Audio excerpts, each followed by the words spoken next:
Buddy. And for once, it was not the little spinny thing that distracted me. It was this little notification that popped up on the side of my screen. So one of these days, when the live button comes up, I'm actually going to be ready. I don't know if y'all will be ready for that. So it is Wednesday, November 17th, 2021 at 3 o'clock p.m. And that means it's time for Women in Business. And it's a week away from Thanksgiving. I have no clue how that happened. Oh my goodness. Anyway, I'm really, really excited about this week's show. And I know I say that every week, but I'm really, really excited about this one because my guest is Nicole Pape, who is an experienced leader, creative, and entrepreneur within the vast embellishment industry. Driven by a fiery passion to forge solid relationships and empower others to succeed, she takes pride in starting from scratch and learning from others along her growth trajectory. As a graduate from UCLA in visual arts, Nicole's goal has been to be a true female business leader in a creative and unique industry. For over a decade, Nicole has honed her skill set in the screen print arena, starting from her own basic operations and growing into a partner of a $15 million a year embellishment company with over 150 employees. And now I just want to have a seminar on how she built a business to $15 million a year. Between running a business to being a mom, Nicole has been recognized and sought after for her distinctive and inclusive approach to nurturing others to be their best. I love this. And I'm going to bring her on here. Hi, Nicole. Hi, Christine. How are you? Oh, love it that you're here. I'm so excited. I'm excited to be with you. So the reason that you actually ended up doing this with me is because I heard you on a podcast that the company that you work for, Rock US, did. And you said so many good things. I was like, she's got to come be on my show. I love it. But one of the things that you talked about on the podcast that you did with Rock that really struck a chord with me, because I do this too, was the tendency that some women, maybe a lot of women, have to tamp down, to kind of hide their light under a bushel, to make themselves a little smaller so we're not intimidating or we don't make people uncomfortable. And I guess that's the first question that I want to start with, which is, how did that manifest for you? And how did you learn not to do it anymore? Because that was a journey for me. I mean, I'm still unraveling right now to learn how to be more of myself and to let go of preconceived notions that I've built into my system inside of who I need to be and how I need to be perceived by people and how I need to act in order to be taken seriously in business or in order to have clear communication that is not taken for granted. And it's been a road, I'll tell you that. I think it started, I mean, I've had quite a few jobs in my life, and quite a few where I've just been a little outspoken. I happen to be an Aquarius, and Aquarius tend to, tell it like it is. And I think that over time I had, started getting told, it'd be better if you filter yourself, or give me your second thought, Nicole, not your first thought.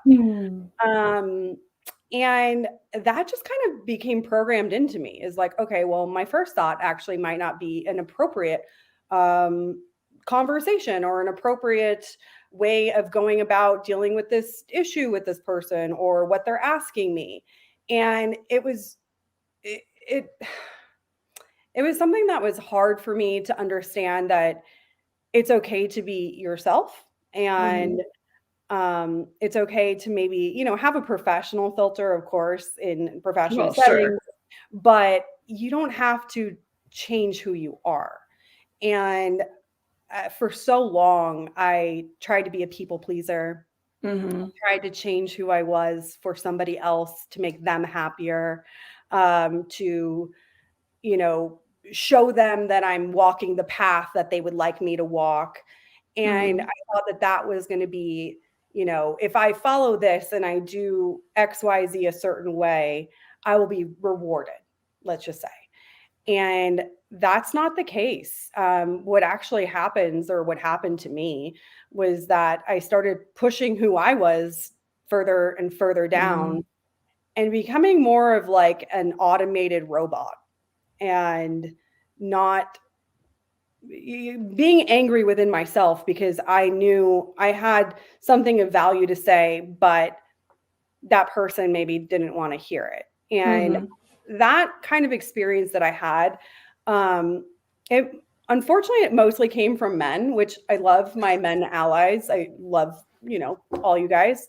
But most of the time, it was a position, a dynamic, a power dynamic between myself and another male. And I couldn't imagine that person saying the same thing that they were saying to me to filter myself or to bring my second thought to the conversation to another man. I don't know Mm. how that conversation would have gone. And so I'm still, like I said, I'm still unraveling this. I'm still learning, you know, that it's okay.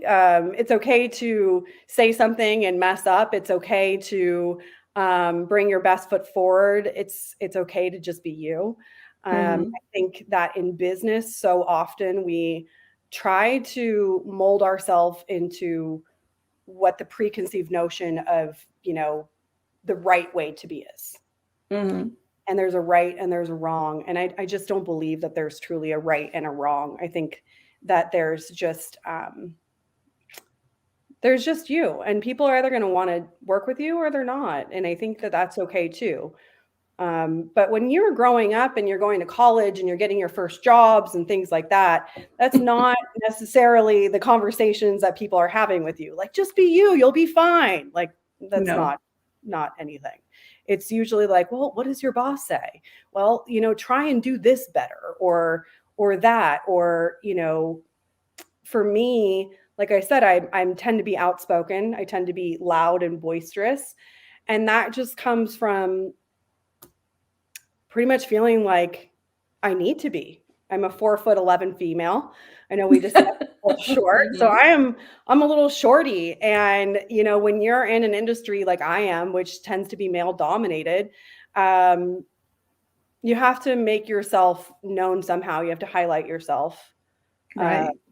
and so, yeah, I'm just now really starting to figure out how to highlight myself, which is kind of funny. I love that. Well, first of all, I have to say Aquarius too. So, Ooh, love and I it. think Evelyn has an interesting question here. She asked, "Were they trying to filter you or stifle you?"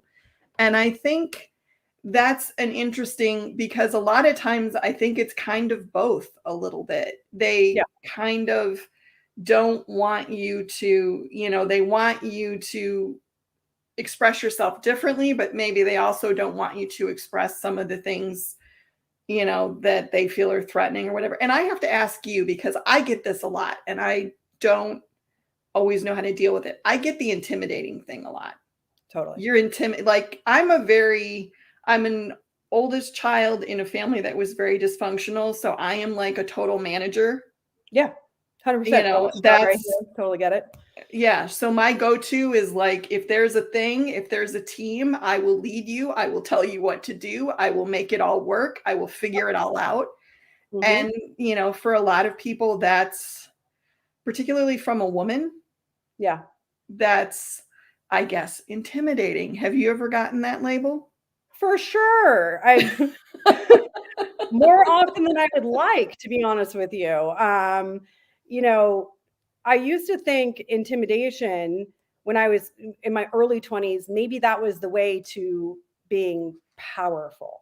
Yeah. Um, but, it's not like I craved power. I wanted to be a leader and didn't know how at that. Mhm. Now, over the years, as I have grown into leadership of, people and businesses, um, I have been told over and over I'm intimidating. I intimidate my peers, I intimidate employees, I intimidate, people that I'm making contracts with. And Mhm.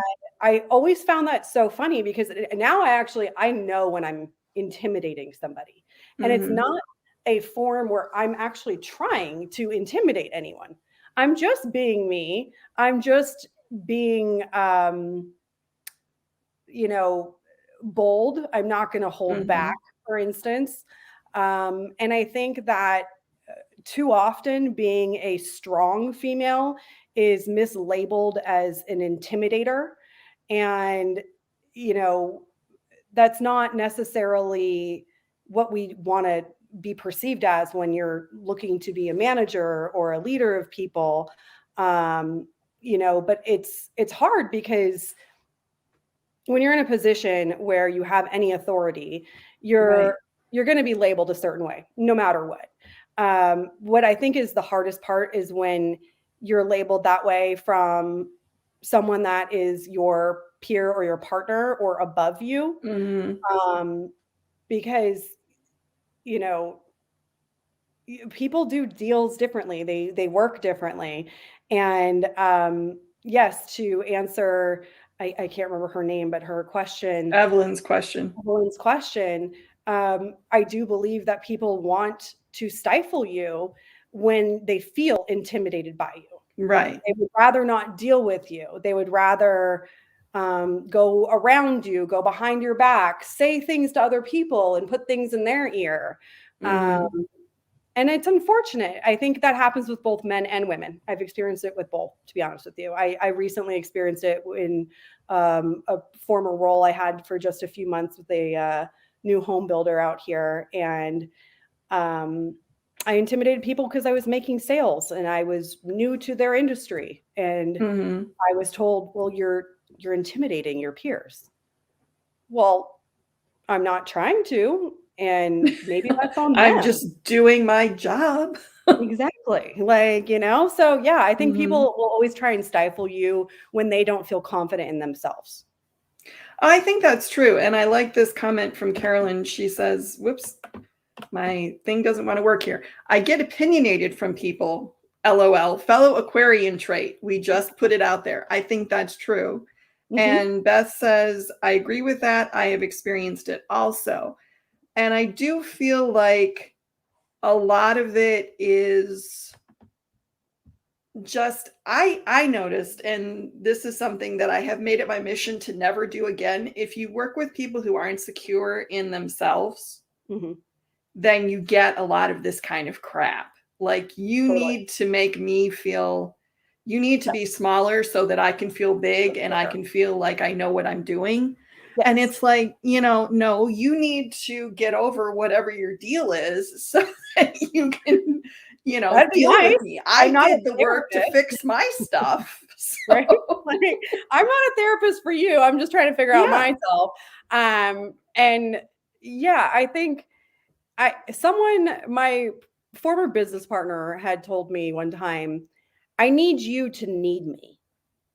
I need to Oh, be good needed. Lord. Yes, exactly. Thank you. Um, like, well, my son needs me. These employees need me. Our business needs me, but I don't necessarily understand that you need me to need you. Yeah, I And don't. yeah, and so I think what that was that other kind of stifle in that Yeah, way of like, you're making me feel like I'm not important and you're the important one or something like that.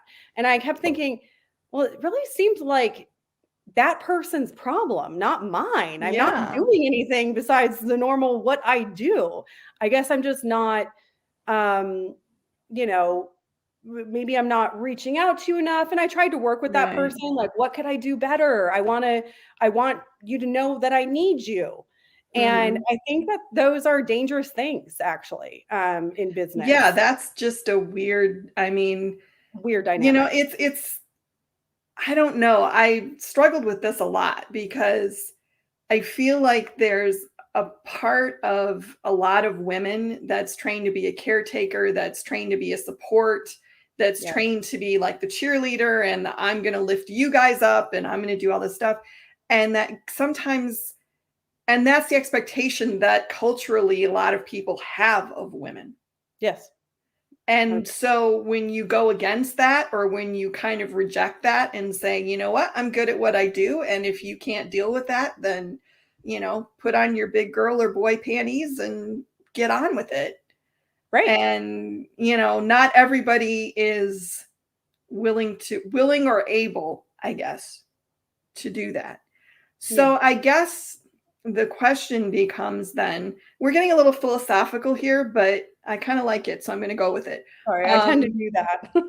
The question kind of becomes, how do you keep your own center firm in who you are and who and what you know you can do when you're getting this pressure from outside forces to be less or to be smaller?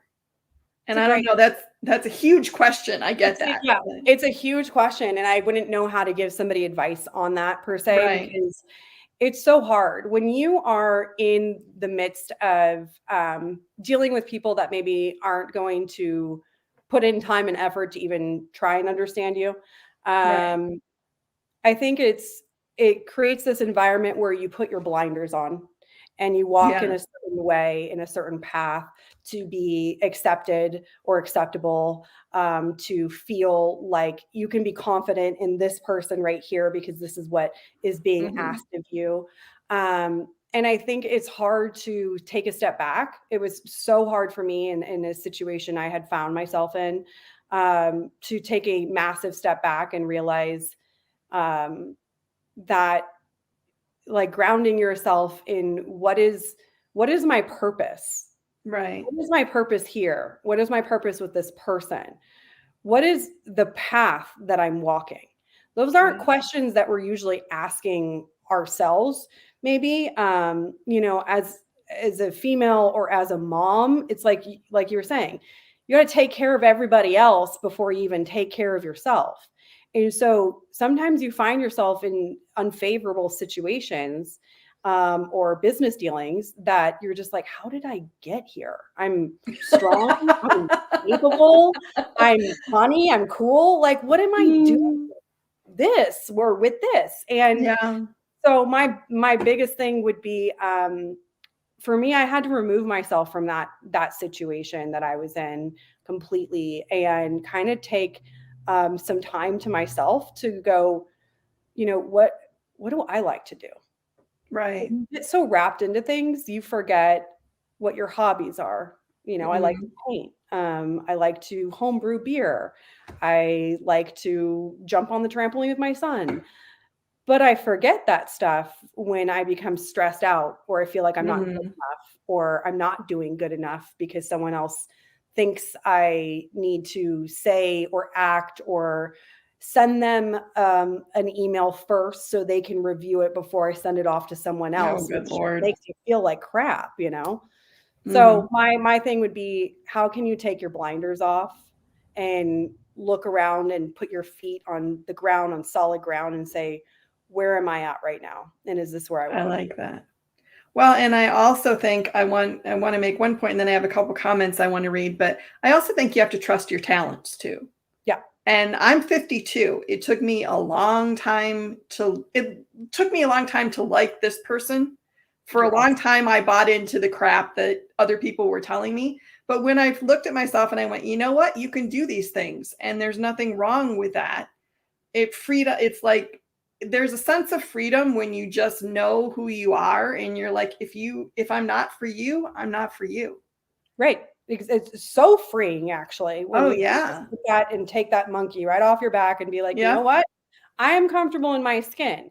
And it takes time. I'm 30, I'm going Oh, on 36 right now. And I mean, it's probably still going to take me another 10 years, really, like, to really feel myself in that skin, but I'm getting there.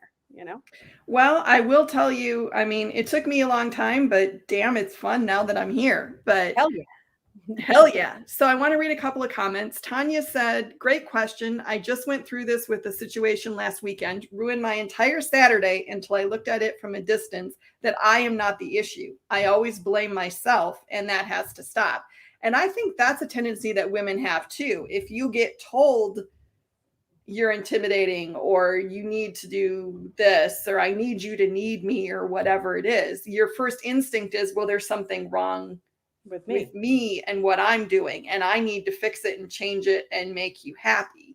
Right. And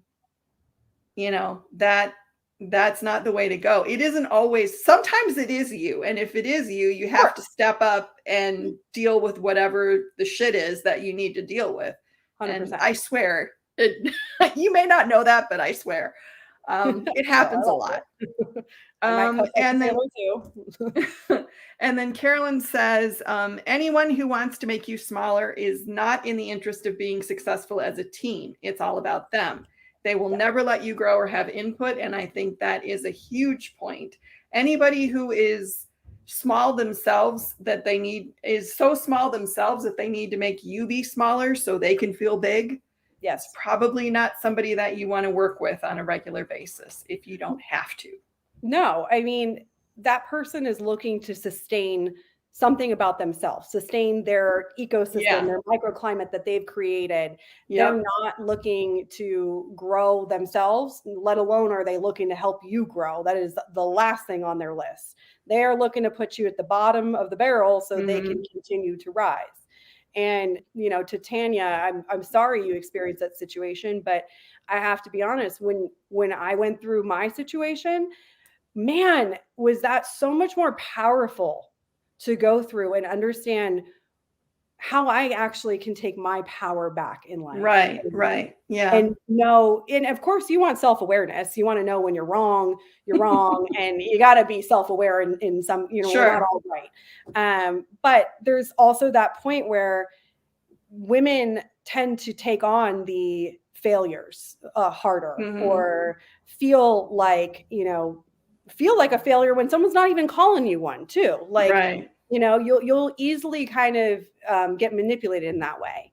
And so, yeah, to that point, um, when you take your power back and when you find yourself going, no, actually, I handled that situation the best that I could, and Mhm. I'm okay with that, you understand so much more about who you are. You actually become, you learn to love yourself instead of believe in somebody else's putting you down and starting to hate Right. yourself and feel a certain way.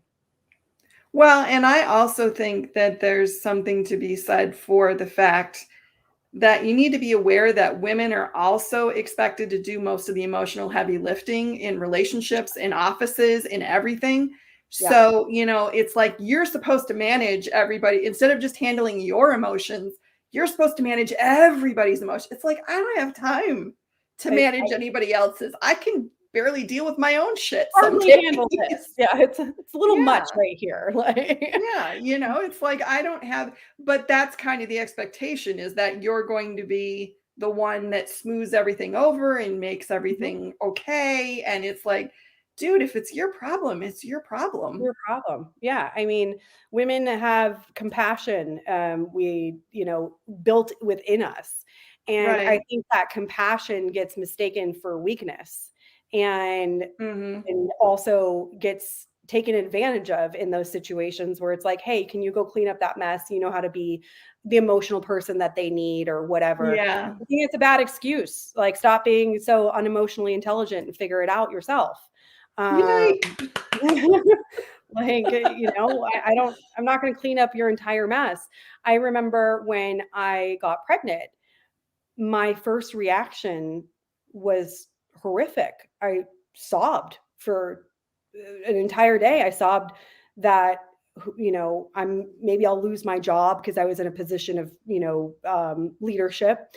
Um, how am I going to provide the team what they need in Hmm. this new way that I'm going to be? How am I going to take off maternity leave and leave my partner, on his own to deal with the business? And um, I remember walking into his office and sitting down and saying, I have something to tell you. And I just started crying. And I still think about that to this day of like, pregnancy is supposed to be happy. I'm happily Yeah. married, and it's supposed to be like a great thing, Yeah. It right? should have Not been for really everybody, but exciting. it should be exciting. And I took it as, I'm going to fail in my career now because now I'm going to be labeled that typical woman that's going to have to go home and take care of her kid and not be available or have to call in when the school shuts Hmm. down. Or I mean, so many things ran through my Oh, head. sure. And I don't know if that's normal or not. I don't know if that was just because of where I was at in my, with my blinders on going, this is detrimental to my career. And it wasn't at all, you know, having a child helped me understand the world a hell of a lot better. Sure. Um, but I do think that that was part of like the, you know, filtering myself to be somebody else kind of Hmm. mode that I was in at that point. Well, and also that's also cultural attitudes that it wasn't my husband and I are going to have to make changes because we're going to have this kid. It was I'm going to have a kid and now I'm going to have all the responsibility for this kid Right. as opposed to all the responsibility for my business life and my marriage and and it's like holy crap, that no wonder. Right. Like, no I wonder why mean, you have issues, Nicole. well, and it's I don't know. That's a whole nother subject, but I want to get a few more comments in here. Well, I don't have kids, and that's the whole other side of the coin. I'm 52, never had kids, and everybody's just Oh, assumes that I have like five and they live, and they're going to college somewhere and I make them cookies or whatever. And I'm like, what is the other side of the coin? Like, as a female, why do we have to have kids? And then when we have kids, why are we, you know, held accountable that we can't do certain things to the best of our abilities because now we have other priorities in life? Why? well, yeah, and the question of, as it's a cliched saying, but it's a true one, it takes two people to make a child. So why isn't the assumption that it's 50-50 for taking care of the kid as well? But I've Yeah, never, which is part of the reason I never had any. good for Anyway, you, Christine. Tanya says, I spend so much time analyzing if it is me or not. LOL, especially my resting witch face, which I think she probably means resting bitch face, but we'll Oh leave my it God. when I am focused. But yeah, I mean, I get that too that, oh, you look so stern. I'm like, it's my face. It just does this. I get that too. I would get that on Zoom meetings with an entire team, and they'd be like, "Why do you have RBF?" And someone actually walked up to me one day and was like, "You have major RBF." And I looked at her and I said, "What is RBF?" Thank you. I had no idea what the hell she was talking about. And she like was stunned that I didn't know. And she was like, "Oh, I mean, you totally know you have resting bitch face, right?" And I was like, "This is my face. Yeah. Well, Should I I worry smile about all that. the time?" Like, I had to get over that when I started doing this because when yeah. I'm listening, I look pretty serious and I look a little stern sometimes. And I'm like, so then I try to be smile and nod and I'm like, this is annoying. It is annoying. Like, you don't need to be like, uh, I don't know. I flow with the conversation. And Yeah. if I'm listening to something, I'm probably not like going to be the engaged, like, hi, you know, Right. I'm just going to be listening. And for whatever reason, between that and I guess like the frown that happens here when I'm doing Mhm. that, it's just like, well, she must be a bitch. Like, well, actually, she's not. She's cool. But if you want to get to know me, hi, my name's Nicole, and we can talk. Yeah. We can, maybe have a conversation before you decide I'm a raving bitch, Maybe, yeah, just a thing. exactly. And then maybe after I have resting bitch face. Who knows? Well, and it's such a silly thing. And I like this from Yosta. He says, if your group doesn't see the power in you, you're in the wrong group. Love that. Totally, And totally. Jeff says, Jeff is a stay at home dad, and it's odd because it's still not very common where I live. But Yeah. Jeff is, he has a really amazing son who has a business of his own, and they're very entertaining to watch. And Adam's here too. Hi, Adam.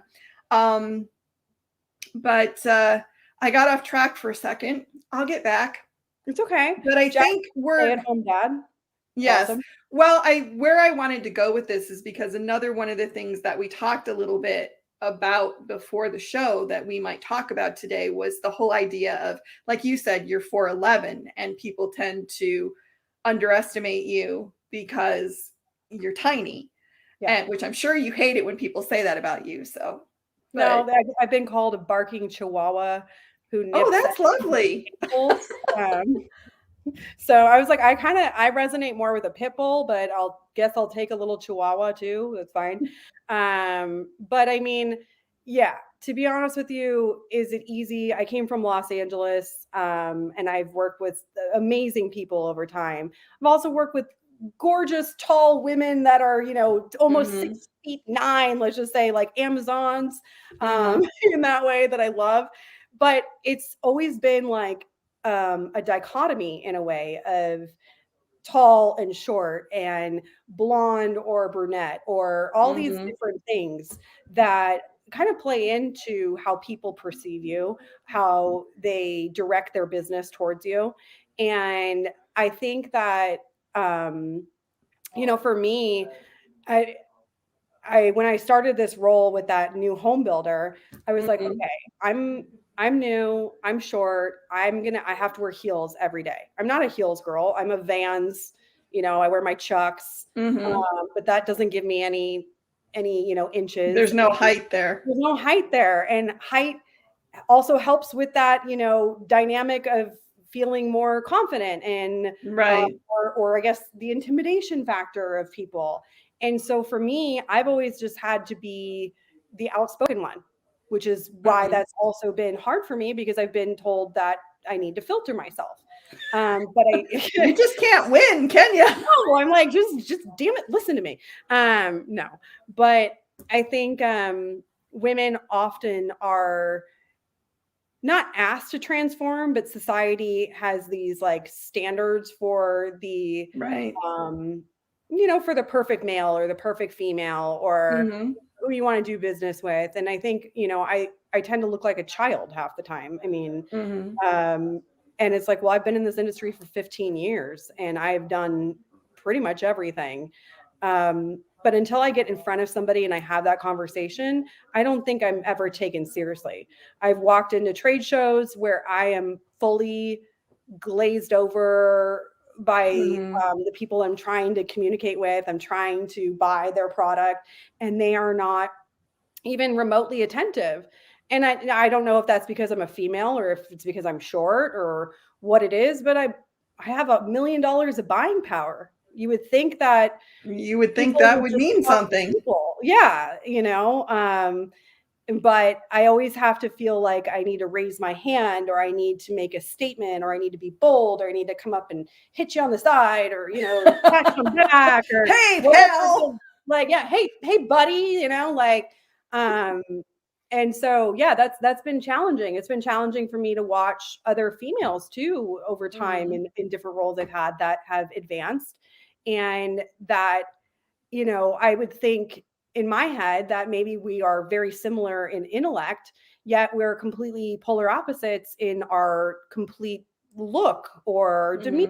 Mm-hmm. And so that makes you question yourself. And I've just had to learn like, I'm 4'11". I'm gonna shrink probably in the next 20 years. Like, so I better get So comfortable now deal with because it. You're not going to get taller. I'm not going to get taller. I was the tallest girl in sixth grade, but that did not last very long. Ah. So, but yeah, Oh my gosh, that kills me. Well, I like this. Apparently, according to Evelyn, Chihuahuas are like lions. So, I but I like that. think this is interesting because, and I mean, I'm not saying that men don't get this too, because I'm No, sure yeah, they they totally do. do, but we are as a culture or as a species or whatever you want to call it, we judge a lot on appearance and we make assumptions based on nothing more. Like we were talking before the show, and I said a lot of people look at me and they go, "Oh, she's a grandma." And I'm like, oh, no, not even close. Or, No, she goes to church on Sunday and she bakes cookies and all. I'm like, don't believe in God, don't bake cookies. It's right? it's it's just, and I get that that's, there's a cultural predisposition to these sorts of things, but it's like you don't even know who I am. How are you making a son? I mean, I literally had a guy hit on me in a bar once, and his pickup line was, tell me about your grandchildren. Oh my god, I don't even know. I might have like fucked with that guy, like, and told him Oh, like he had some been crazy calling me. story. He was drunk as shit, and I was traveling, and we were out with some friends, and they knew who he was, and he was kind of like one of the town barflies, and they were like, just whatever. And I Yeah. didn't really care, but so the whole evening he'd been calling me mom. No, And then that's I'm not a like, good pickup at all if he's dude, calling this mom. is like creepy Like, that's I mean, there might be some mommy issues there. or I would, something. But like, steer real clear of that one. and my friends who of course know me were just dying because they're like, this is so far from anything that you are. But that, of course, they were not cluing him in, and he was drunk. So, there's that. But I think the assumptions that people make, or the assumptions that I'm safe because I'm going to be gentle and caring and, look after you. And I'm like, not if I don't want to be, I'm not. Yeah, 100%. I mean, you could be a reptile in that way. You can have your scales Yeah. and your, yeah. I think it's it's interesting that people. It's interesting. You have social media where you judge everybody in Yeah. 2 seconds, right? You're either hitting like or you're scrolling, or most of Right. the time at this point, I'm guilty of it. I barely even hit like. It's hard to, it's hard to like put yourself in there. Mm-hmm. I'm sorry if you hear my husband in the background. He's also working remotely from home today, Oh, so I'm he's really fine. sorry. We've had kids, we've had people's pets come in. It's no big deal. Okay. I'm like, oh, he started talking. But yeah, I actually, I'm so sorry. I lost my train of thought, which probably wasn't very. We were talking about how we make judgments about people in you were talking about social Yeah, media and how you can't even really invest in some things because there's just so much. And honestly, we curate ourselves on social media too. You show the things that you want people, you kind of build a persona for yourself. And I think everybody does it, even though people will tell you that they don't. everyone does it. I think Sure. everyone does it. I mean, gone are the days of that little disposable camera. I mean, you can still buy them, but the disposable cameras where you just take Uh-huh. snapshots and then hope that the film comes out good. Um, now it's all about like, what's the best angle, the best shot, the best way to market myself, market my company, make a big statement, bold statement in just a few words. And I think that that's hard. And I think that that's part of our filtering culture. And Mm-hmm. it sucks because it's not providing concrete, conversations that are based in integrity. It's actually, conversations that are based on judgment and looks and Mm-hmm. marketing. And that's so odd that that's where we've gone as a society. I'm sorry, I'm just laughing at Yosta. He says, Nicole, here you get a free quote. The only reason I look up to you is because I'm short. All right, Yosta, you win this. That was a great quote. I'm That's probably going to good. say that at some I point. love it. I love it. Yeah, But that's I pretty good. think I hate to cut this bit short, but there is No. something else that I do want to talk about, and we're coming up on 20 minutes out, and I want to take the time to cover this properly, Yeah, which is you work for Rock US. I do. And I am going to flip up a couple of quick URLs here. This is Rock's URL, and this is their Facebook. And this is a blog post about what I want to talk about, which is their Women Rock initiative. Because you just told me something I did not know, which is you are going to be leading this initiative now for Rock, which I think is total genius. Yay. And I love it. But I Yeah. want to talk about this for a couple of reasons. And Jeff, stop encouraging me. Bonus time means we go over an hour. And I tend to talk.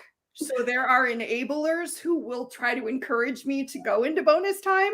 I love Jeff it. would be That's one funny. of them. All right, cool. Um, Like it, Jeff. so we'll see what happens. I try not to do it, but it does happen occasionally. I can't lie. So Okay. anyway, and this sunshine is driving me nuts. There was no sunshine until I started talking, and now all of a sudden I have I don't know what the deal is. Anyway, not going to worry about it. So, Women Rock. Yes. What I love about this, and I told you this before the show, but I want to get it on out here into the world too, is that I think I know there aren't many companies in this industry that are really doing women-centered initiatives, and especially in screen printing, which is kind of perceived as it's all the guys who used to be in bands and all the kind of jockey frat boy guys. Yep. Having this initiative that's kind of welcoming women and helping to educate women about what screen printing can be for them, I really love.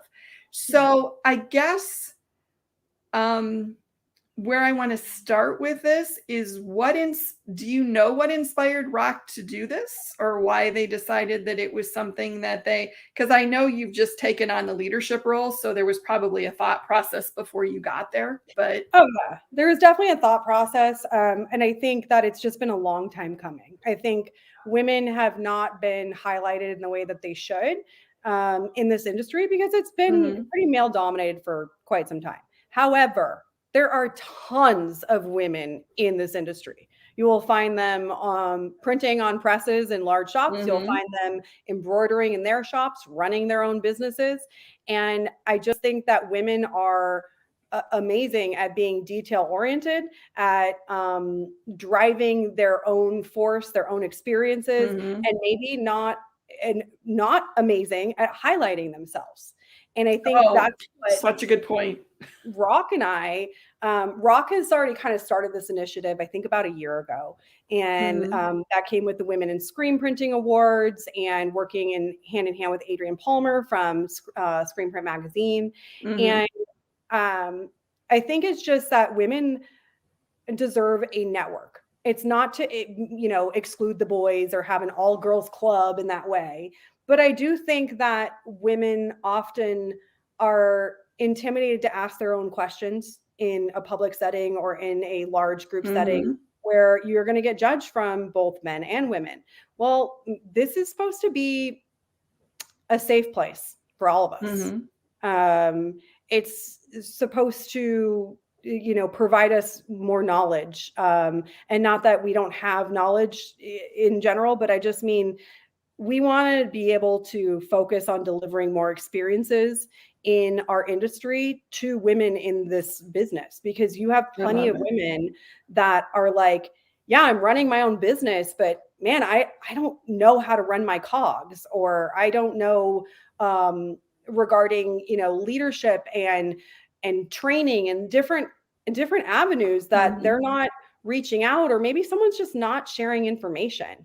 I think more often than not in this industry, you'll find um, more secretive people because people tend to think, why would I share information if you're going to take it from me and then you're going to be my direct mhm, competitor and outdo me? And I think women are more like a group of like, how are you doing this? I'm doing it this way. How do you want to do that? Like, right, right. and so with Rock, um, I'm first of all, I'm super stoked to be at Rock, and I couldn't be happier with an inclusive company like we are. And I think what we're just trying to do is empower women to be a huge force in the industry. Mhm. I That's love it. Well, I am going to throw out here real quick. If you are looking for a girls club to come join, oh, that's not the right one. Sorry, where'd it go? I like that one. I'll try. Um, Women in Garment Decoration. Mhm. Really great group. It is a girls club. I have to say, our little pink clubhouse has a no boys allowed sign on it, but it's a really good group, and they do a lot of good in the industry, and we'd love to have anybody who is not currently a member. Just wanted to throw that plug in there. But one of the things that I really like about Rock is that, and the Women Rock initiative, is that they're really trying to spotlight a lot of different kinds of women too. And I Yeah. think that's a really important thing. And there's a couple of reasons that I really like that. Number one of the things that I've heard from some women who are of women of color, basically, is Yes. that it's tough because they don't see themselves represented as much. Yeah. And the other thing is, for younger women, a lot of them don't even know this is a thing that they can do. No, they don't. So if they see women who are doing it and they can talk to women who are doing it, then it becomes, it's the old thing that they say, if you see yourself represented, it becomes a possibility for you. Yes. Yeah. 100%. And I think that's what we're really going for, is there Mm, isn't enough representation of who's running this industry. It's a $360 billion a year industry, probably more mhm, now. And a majority of it are actually females in these factories and these operations that are right. running the machinery, and they're amazing at it. And they're, going home and maybe working a second job, maybe going home to a bunch of Mhm, kids. And they they just don't get that recognition and mhm, appreciation that I think that we can start highlighting and bring to the table with the Women in Screen Printing Awards. With, in 2022, our goal at Rock and Women Rock is to start mhm, bringing more workshops, workshops that are led by women, we have women guest speakers, from national to abroad, mhm, working on visiting factories, different types of factories. Like, I have like super interest in going to see mills, mhm. full on cotton mills and how that t-shirt's made. I'm sure there's plenty of people that do, not just women, but Oh, I would love sure.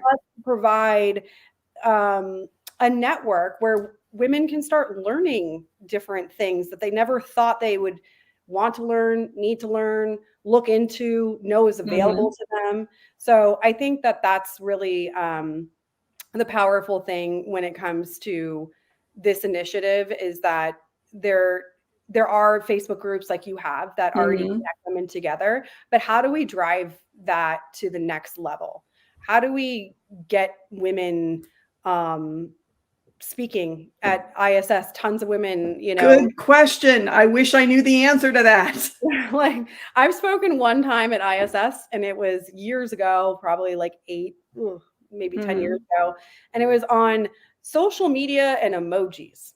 Oh, riveting. Woo. Um, yeah, but really, what I would have liked to talk about is leadership and running Yeah. your business and what that looks like, and have more conversations. I think it's more about Mhm. opening the conversation, and just providing that platform and that arena for women to just start pumping each other up, because we're a huge force, like I said.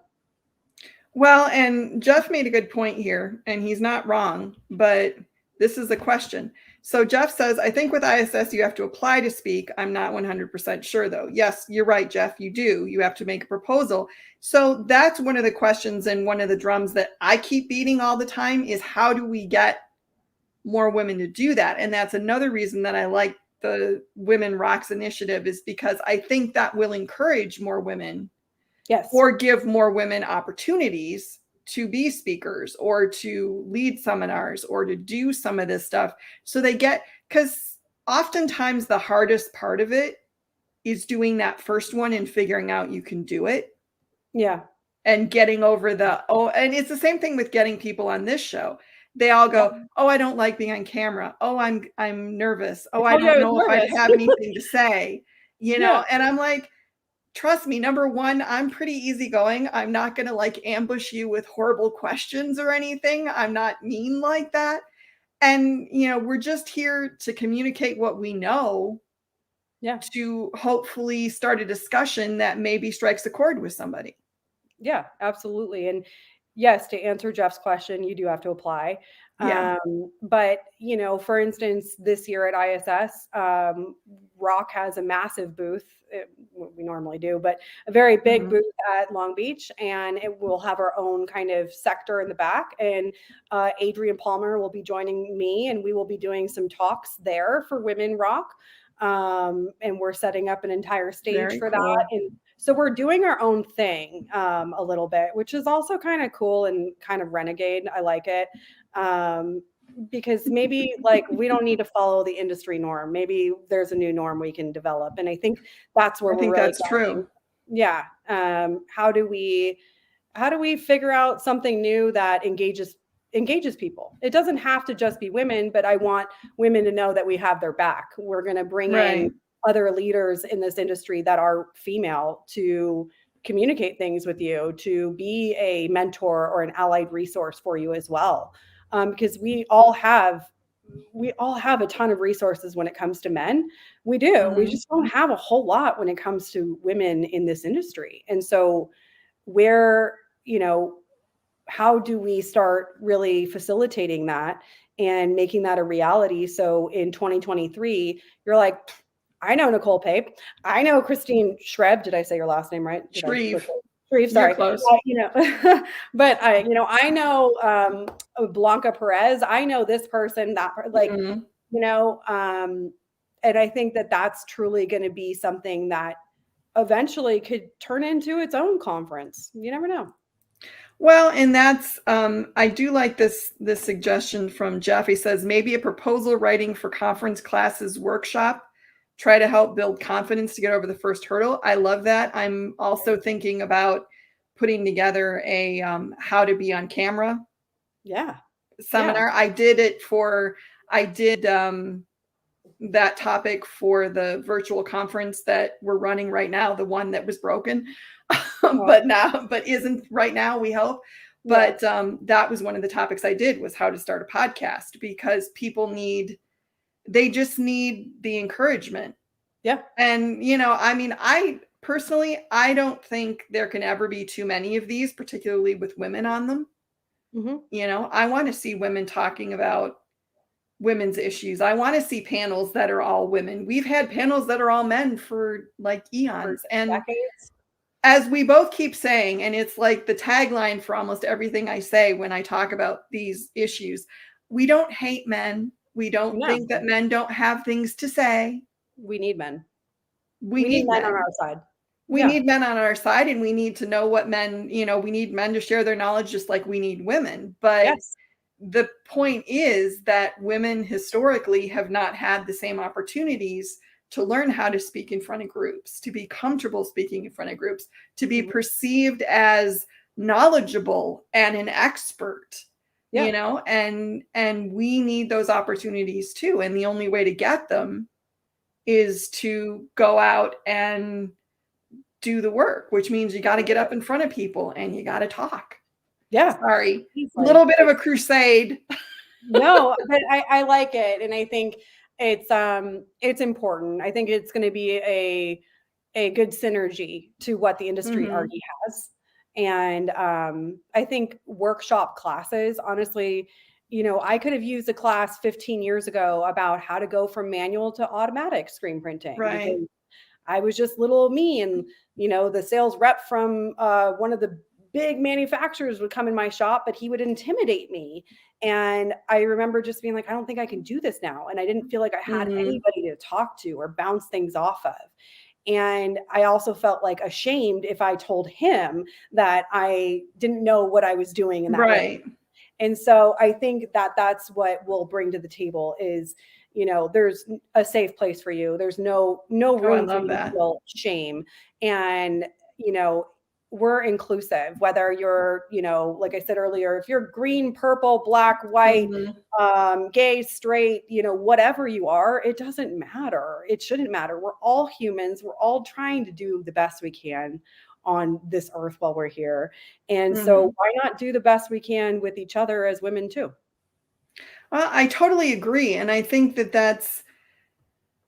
I don't know, I just keep struggling with this issue of how do we get more women out there, and I think Women Rock is one of the ways to do that, because it's gonna offer opportunities, plus it's going to give people I hate role models, I don't like that. No, yeah. I don't love that phrase, but it's the only No, one I can think of. It's gonna give people a window maybe they didn't have before into a possibility that maybe they didn't realize could be for them. Let's put it that way. for sure. I mean, I even on the podcast that I was recently on with Rock, I Mhm. know that some of the women told me like, you know, wow, like I didn't know that what you did was possible and I want to make that happen. And there have been one a person that I've admired for years was someone I worked for back in the day at Reebok down in San Mhm. Diego, and she was the VP. And I just remember going, how do I get to her level? How do I Right. what is the path? What is that trajectory? What did hers look like? And I never asked her. I don't even know her today, but I just remember like she was someone that I was like, I want to be like this person. Well, how do Right. we take those people that women find inspiring and men find inspiring and highlight them so other people can be like, "Oh, that's what I can do." Or, "Hey, can I ask you a question?" Yes, absolutely. Open that conversation because again, we Mhm. get back to if you don't do anything, you're just sustaining. And sustaining is not a path to growth. It's not a I path love it. to, it's like it's not the path to the least resistance for sure. You Right. want to grow, you want to learn, you almost want to fail too. And in Oh, that yeah. I failure, think there's a huge value in that. yeah, you find so much growth out of that. And, I have a really crazy story that we won't get into today, but I have a long story and a long background, but so many other women do. And they stay Mhm. silent and they keep going, yet they're just sustaining.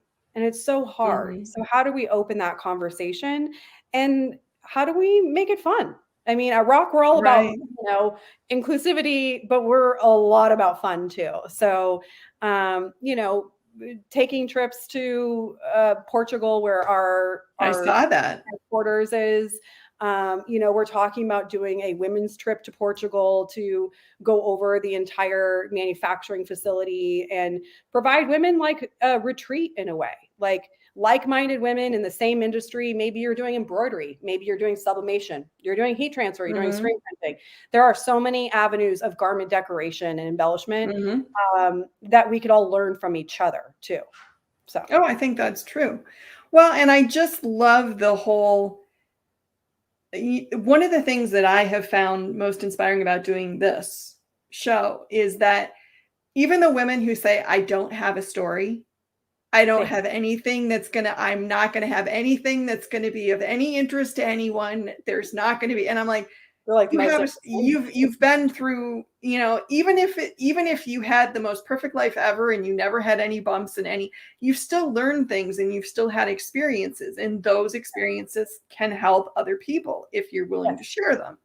Yes. But, Yeah. most people have had more bumps than, but you learn something from those, and you learn something from your failures, and you learn something from your successes, but so many people just won't, they're either afraid or reluctant or, Yeah.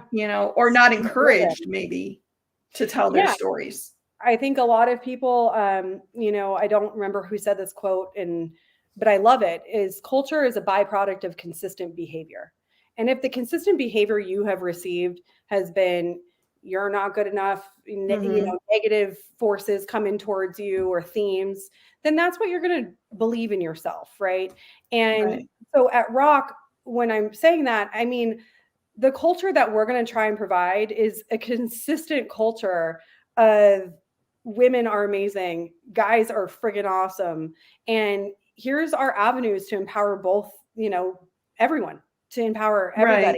everybody. And I think once we really start kind of putting all of that out there next year and having these events and stuff, it's going to be free flowing. It's going to come organically from the industry out. And it won't even be a Rock thing. It's going to be an industry thing, a women thing, a business thing. It's just going to start generalizing itself. And I think that that's what's cool. We're not trying to single anyone out. If people have different machines or what, who cares what you have? We're in the Right. same business. Let's talk. What are your challenges? What are your biggest wins you've had? I want to hear Mhm. about them. And so that's the culture that we're going to work hard to provide for everyone. I love it. I really do, because I think there needs to be more discussion about all this stuff. There needs to be more discussion about women's issues, men's issues. Yeah. I mean, people issues, mental health, and Yes. how do you make your business prosper, and how do you deal with rotten customers, and how do you deal with, Life. prejudices in the industry and all that. There's so much stuff, and Yeah. but I think the more companies that take initiatives like Rock is doing, when it doesn't have to be for women, it could be, diversity of any kind, or it could just Right. be, hey, learn about embroidery or learn about sublimation or whatever it is. But if more companies start doing these kind of things, the industry is just going to benefit like crazy from it. Yeah, 100%. The industry is going to mold itself into the um, the badass beast that it can be, and it already Mm-hmm. is. But too often than not, it's labeled the old boys club or the the Yeah. guns club or whatever. And I think maybe that's what started this rock initiative in the first place. Is there's no girls club in that way. There's no old girls club.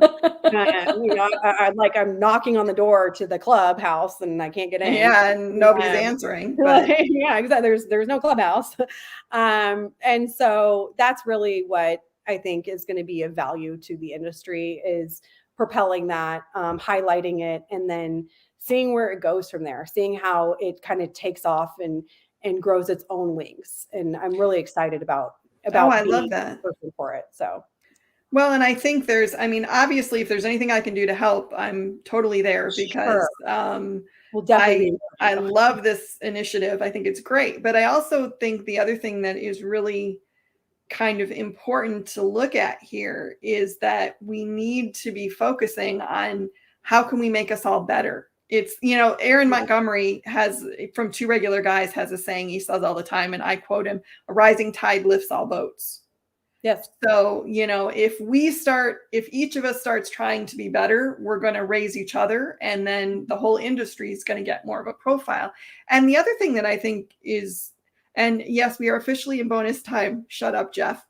Um, but I want to cover this one last point and then I will shut myself up.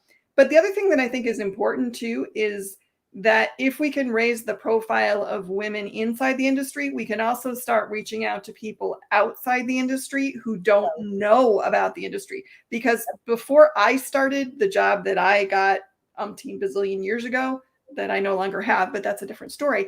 I had no clue that the industry was as big as it was, that it encompassed as many different disciplines as it does. I didn't know anything.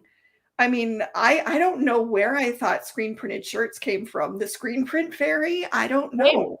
Same. I had no freaking clue back in the day. Yeah. None. And so how do you, I have a fly that just wants to be right here, apparently. Yeah. He wants Like to be on camera. he does. He's not shy. You know, how do we elevate the industry to the point where people outside the industry are going to be like, oh wow, what is this? I want to do that. Right. I've taught classes years ago at FITM in Los Angeles, which was a fashion institute, on screen printing. And I just remember everybody's eyes were just like, whoa, like this is where a shirt is coming from. And Mm-hmm. and there's so many things that you can do, that there's people printing some really cool stuff across the nation on some crazy substrates that we have no clue about. I mean, Oh, I I know. printed hair dye on cowhide. And so where do you find those kind of people? How do we elevate this industry where other men and other women in other industries look at it as like, wow, I can learn so much. There's so many Right. different avenues. And that's the truth. Is this is not just about screen printing. Yes, my background is heavy in screen printing, but there's so much more to embellishment, dye houses and the mills, Oh, yeah. and going and getting your shirts from Sanmar or wherever you're getting them. Like, Mm-hmm. I've done a tour at Sanmar, and that just going to Sanmar opened my eyes tremendously to this industry. So if we can elevate and we can level up, then there's no Mm-hmm. stopping where this industry can go.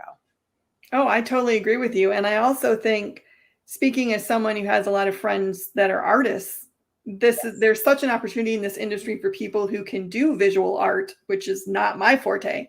But Okay. if you are, if you are an artist in that way, I mean, there's so many companies that are looking for people to do designs or create, digitized designs for embroidery or whatever it is. And good I mean, Lord, there's so much opportunity. there's so much. And even if you're in the industry for a season, you learn so much in that season that might actually impact the rest of your life.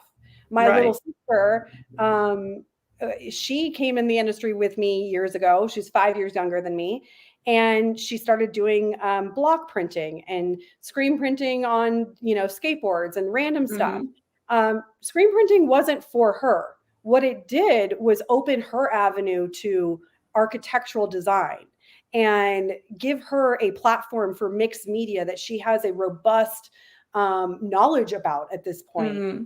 and has opened her eyes. And she's got screen printing in her DNA, and yet she's an architect now, and that's amazing to me, because that, the creatives need an outlet too, and not it's not Right. always highlighted that, graphic designers, well, in every screen printing shop, if you don't have a graphic designer, you're outsourcing to a graphic designer. Mm-hmm. And so, just kind of, who are these people? Where do you want to go?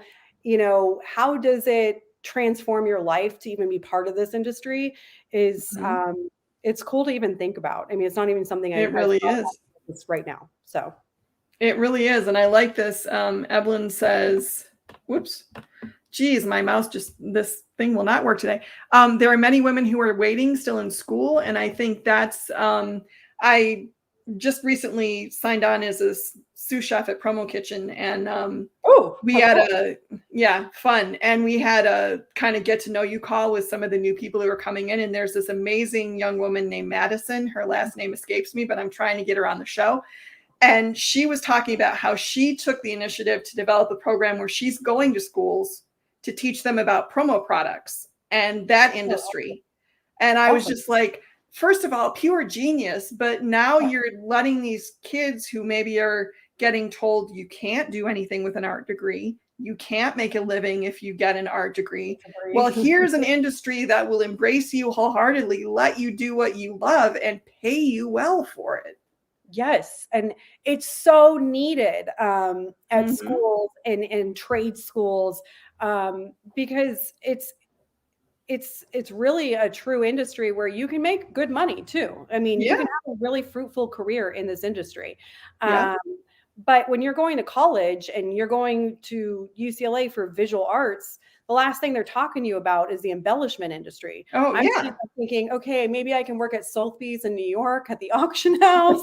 Maybe which would be fun, but I love selling some Jackson Pollocks, but that wasn't the path. And especially when I did my thesis on screen printing, it was definitely not my path. But I love that you did your thesis on screen printing. That's terrific. Thank you. It was awesome. I did really like it. But yeah, I think with schools and stuff, if she's creating something, Madison is creating something to go around, rotating to schools and kind of educate people on what this industry really has, you're going to find so many more intelligent, qualified, capable people that are wanting this but didn't know it existed. In a way, screen printing has been looked at, almost in my eyes, as if you're going to be a chef, and chefs are in like this one, like, unless you go to chef school and about food, you're not going to be a chef, right? And so it's interesting to me, because it's like this crew of nomad people that have like true careers, real viable careers, and yet nothing's taught about it. It's so weird. Oh, it's like I said, I always laugh because I am part of this industry and I do none of the stuff that you all do, have no desire to do it, have no talent for it. My talent is I can talk to people and learn what they do and write about it and help educate people. And that's what I do. And somehow the misfit toy got to stay all these years. I don't know how. You're made for it. It's great. It works. It really does. Okay. Well, Jeff says it's not bonus time for another 3 minutes, but I'm going to put up the banners and get us out of here. Otherwise, we'll be here for another hour. But I want to run the banners one more time. So we've got, this is Rock's website. Yeah. This is their Facebook. Automated screen printing equipment, folding machines, whatever. That's what we are doing. And they all have that cool green on them. I like the green. It's very distinctive. And this is a blog about the Women Rock Initiative, which Nicole is now heading. And I'm really excited to see what they do in 2022. So go check that out and keep an eye on things. All right. Next week, it's the Wednesday before Thanksgiving, so I'm not going to have a guest. I'm just going to do a solo show. I'm not sure what I'm going to talk about yet. Probably gratitude. We'll see. Tune in and find out. It'll be exciting for you all. Yay. But in any case, thank you, Nicole. You were amazing. You such a good talk. Thank I you. love it so much. Thanks And I for having me. definitely can't wait to see what Women Rock does in 2022. You're going to come along for the ride. So I would love it. All right. I'm hitting end broadcast now.